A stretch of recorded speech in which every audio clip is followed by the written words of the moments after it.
नमस्कार मित्रांनो, तू ही रे माझा मितवा या मालिकेच्या 30 जुलैच्या भागात आपल्याला पाहायला मिळणार आहे. राकेश ईश्वरीच्या घरी आलेला असतो आणि तो तिच्या बाबांना म्हणत असतो, आपण 1-2 दिवसात साखरपुडा उरकून घेऊया ना. तर तिचे बाबा त्याला म्हणतात, आपण लग्नाच्या दिवशीच सकाळी लवकर हा विधी उरकून घेऊ. तर राकेश लगेच म्हणतो, मग आपण लग्नाचा मुहूर्त लवकरचा काढूया. तर तिचे बाबा सुद्धा म्हणतात, हो अगदीच. राकेश ईश्वरीच्या बाबांना म्हणत असतो की मी आत्ता देवळात जात होतो, तुमची परवानगी असेल तर मी ईश्वरीला घेऊन जाऊ का माझ्यासोबत.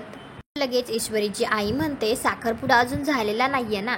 त्यानंतर ते परवानगी देतात. तर ईश्वरी आणि राकेश दोघे मंदिरात सोबत जातात. त्यावेळी ईश्वरी राकेशला म्हणत असते, काल जेव्हा मास्तर आजारी असल्याचा फोन आला होता तेव्हा तुम्ही जरा गोंधळले होतात, काहीतरी वेगळेच वाटतात असं जरा ईश्वरीला शक येत असतो.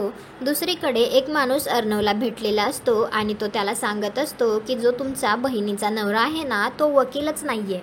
ऐकून तर अर्णवच्या पायाखालची जमीनच सरकते. तुम्हाला काय वाटतं, आता अर्णव राकेशला जाऊन जाब विचारेल का की तो स्वतःच पुरावे गोळा करायला सुरुवात करेल? कॉमेंट करून नक्की सांगा. तुम्हाला हा भाग आवडला असेल तर व्हिडिओला लाईक करा, आपल्या मराठी मालिका चॅनलला सबस्क्राईब करा. भेटू उद्याच्या भागात.